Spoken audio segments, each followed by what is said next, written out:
Tales have been told since man first gathered around the fires of prehistory.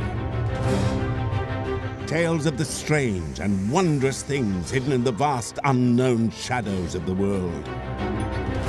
Tales of creatures divine and beasts demonic, of gods and kings, of myths and monsters. From dark forests to the lands of ice, from desert wastes to the storm-thrashed seas, every corner of the earth has its legends to tell. Stories of heroes and the villains they encounter, of the wilderness and the dangers within. Stories of battles, of love, of order, and of chaos. But what are the roots of these fantastic tales? And why have they endured so long? In this series, we'll explore the history behind these legends and reveal the hidden influences that shaped them. War and disease, religious and social upheaval, the untamable ferocity of the natural world. And above all, the monsters lurking within ourselves.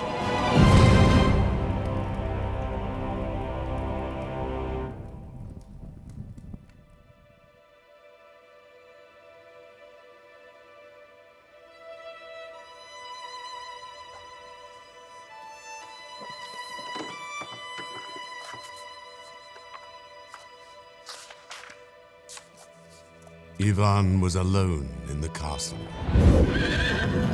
His wife, the fair and fierce princess, had gone to war with her armies. She had left Ivan just one instruction. He was not to climb the tallest turret of the tallest tower. Weeks passed, and Ivan grew bored. He remembered his wife's command, but his curiosity conquered all. Ivan climbed the tallest turret of the tallest tower. At the top, he found a chamber, and within, a starving prisoner. "Please, water." Ivan was moved by the sight and fetched a cup of water. The prisoner drank it all, but then he suddenly transformed. For the prisoner was none other than the dreaded Koshchei the Deathless. "You fool!" he cried. "Now you will never see your wife again." With that, he bounded through the open window and swept like a whirlwind into the sky. And soon, he would have the princess in his grasp. If he was ever to rescue his beloved wife, a long and dangerous adventure lay ahead. Ivan's quest had begun.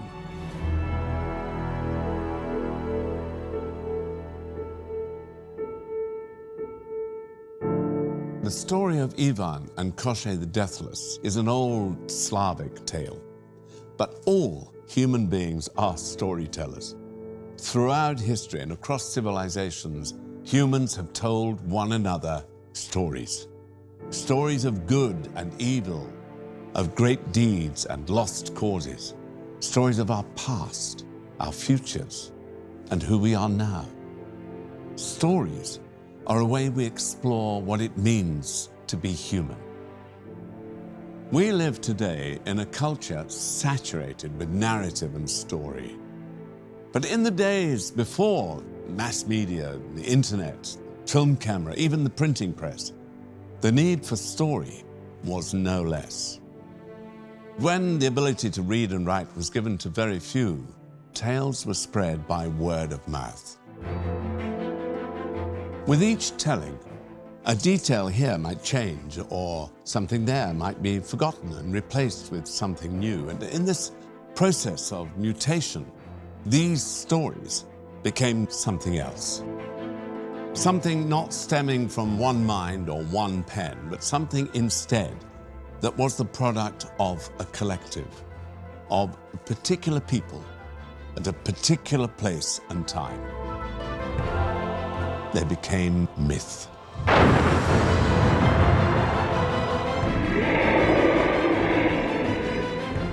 Myths tell us who we are.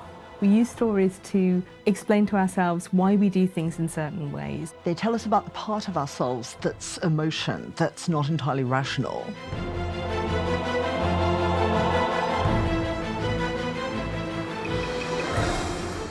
things can happen in myths on a much grander scale. Emotions are heightened, drama is heightened. Myths tell us an awful lot about our desire for justice, the desire for truth, the desire for different sorts of virtues, and about how and why we go on journeys and what we actually do on the journey in order to return home.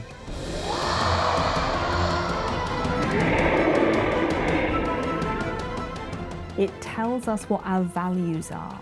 It tells us how we treat strangers, how we treat our family, how we worship the gods, what happens if we don't. They are embedded in our cultural psyche, whether we realise it or not.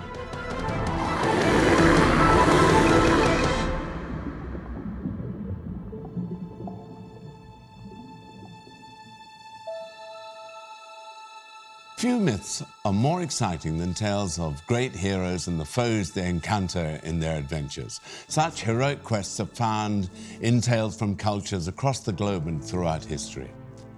But there are often striking similarities between such stories.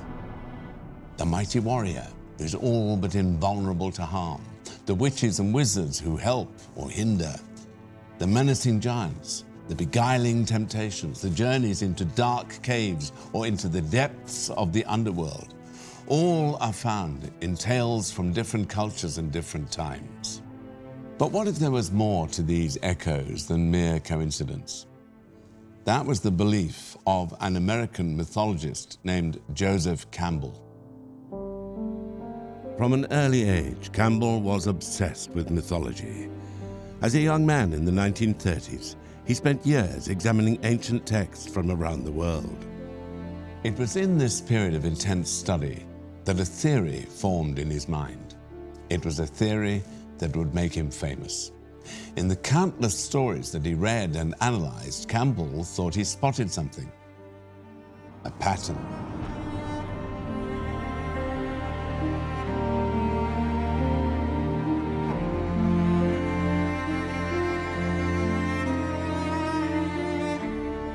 Campbell was trying to make a claim for a sort of universal human nature that can be appealed to by a certain kind of story. He laid out what he thought was the story that's common to all hero myths everywhere in the world. Campbell believed that you could read this kind of mythological quest or the hero's journey throughout all of Western mythology. As he engages with non-Western cultures, he develops this idea further until we get the book, The Hero of a Thousand Faces. The Hero with a Thousand Faces was published in 1949, drawing on the pioneering works of Sigmund Freud, Carl Jung, and others. Campbell outlined the recurring stages he had identified in story after story, from culture after culture.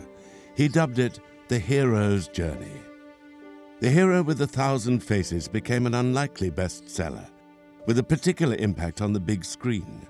George Lucas, the creator of Star Wars, has credited the book with shaping his thoughts about the saga. And Luke's thrilling adventures follow almost every stage laid out by the hero's journey.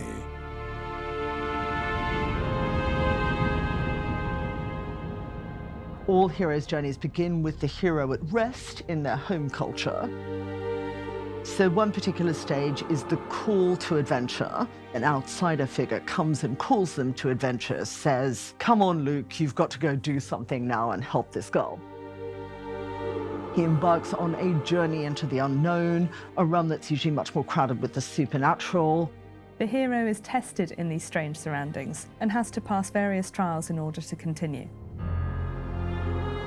Within that realm, he meets various mentors and also various companion figures who become part of a sort of entourage that he travels around with.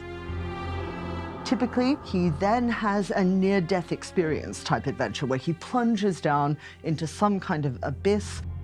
But the hero survives this darkest moment and then achieves perhaps new knowledge or a treasure as a reward.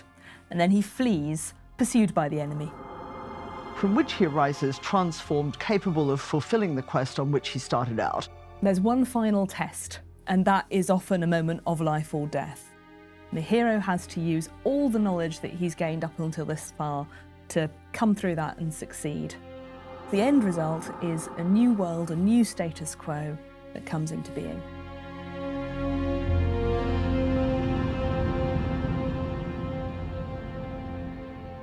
The Hero with a Thousand Faces became one of the most influential books in the 20th century. But how did Campbell's ideas apply away from the cinema screen? Does Ivan's battle with Koschei the Deathless fit the model? What about the other great adventures of mythology? Is every hero truly on the same journey? Or is Joseph Campbell's theory just another myth? We begin with Arthur, legendary king of the Britons, and the tale of the greatest quest his knights embarked upon, the quest for the Holy Grail.